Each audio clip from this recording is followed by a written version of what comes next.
You don't have to ask artists what they think. You don't have to ask because we don't fucking know. We like what we like. We've done the same thing. We're not going off of any formula or anything like that. Well, some people do. And them the people that don't last long. The people that try to what's hot right now? Let me listen to the iTunes top 10 so I can just make a song like that right now, and then we should be good. Shit don't last. The shit lasts when you do what you like, and then I always tell people I don't know what a hit is. I have no idea what a hit is. I know when I make a song, what it makes me feel like. And there's a certain feeling that's always correlated with what people call a hit.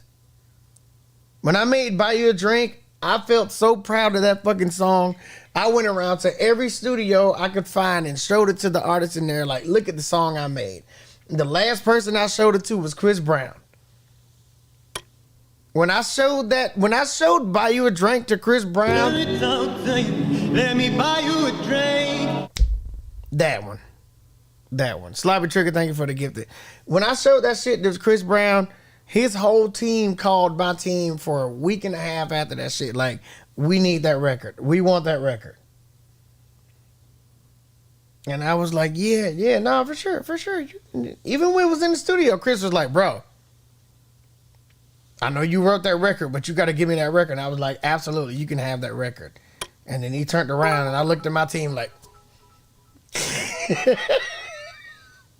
soon as he turned around, bro, I was like, I know we got something. If Chris Brown won't run one of my records, because before that, he didn't want shit. So when Chris Brown wanted one of my records, I was like, bro, we got something for sure. Yo, T-Pain is lucky Chris Brown did not just take that motherfucker. That's one of the things that a lot of people talk about in the music business, man. Playing your music for the wrong people. You never know what motherfuckers could do. You never know their intention. What's good? It's time. Let's ride with TR Mentality. And before we get into the video, make sure y'all own your own shit. And in this clip, we got T-Pain explaining how Chris Brown almost stole his hit record, Buy You a Drink. Now, if y'all been listening to music at all, bro, y'all all know Buy You a Drink. Y'all all know the impact it had. Y'all know how big that song was. And y'all know how big that was for T-Pain and his career as a whole. Now, I just posted a short about Akon talking about how he turned down taking T-Pain's I'm Sprung because he felt like that record was going to fit perfectly for T-Pain and his career. And how T-Pain originally wrote that song for Akon, but Akon knew that would put T-Pain in a position to where Akon go ahead and take him to the next level. But this is a completely different scenario. T-Pain literally was just playing the song because he was very proud of the song. He was playing it for his team. Nobody on his team actually liked the song. They didn't think it was going to be as big as it actually became. And y'all know, as artists or any type of creative, we all want that type of validation from outside sources. And of course, some people take it to the extreme where they're very crippled by not having that validation. But of course, it feels good to get that validation of some sort, especially by people that you actually trust creatively. And T-Pain spoke about the fact that he felt like he wasn't sure if it was going to be as big as it actually became. So as he was playing it around for everybody, nobody was really talking about it too much. But then he went and played it for Chris Brown. He was the last person that he played it for, and it's probably for the reasons that I just spoke on in the beginning of the video. But Chris Brown immediately wanted the song. He said, bro, you gotta give me that song. You gotta let me have that so that I could go ahead and drop that and we could take it to the moon. And T-Pain at that point knew he wasn't giving that song to nobody because he said Chris Brown never wanted none of his songs before that. So the fact that he wanted this one, and he know that Chris Brown is a hit maker, that gave him all the validation he needed. It gave him all the confirmation he needed to go ahead and drop that song. He didn't care. He ain't had to hear nothing from nobody else. Then he said Chris Brown's team started hitting up his team for a week straight after that studio session to try to get that record. And T-Pain funny as hell for saying that he was telling everybody, yeah, you can have it, you know, it's all good. And then turn around and look at his team and said, nah, we ain't giving that record up. And this is one of the funny things about T-Pain, man. He always been hilarious throughout his career. I feel like he one of these guys that didn't take things to heart. He never took shit personally. He was just enjoying the creative process throughout his entire career.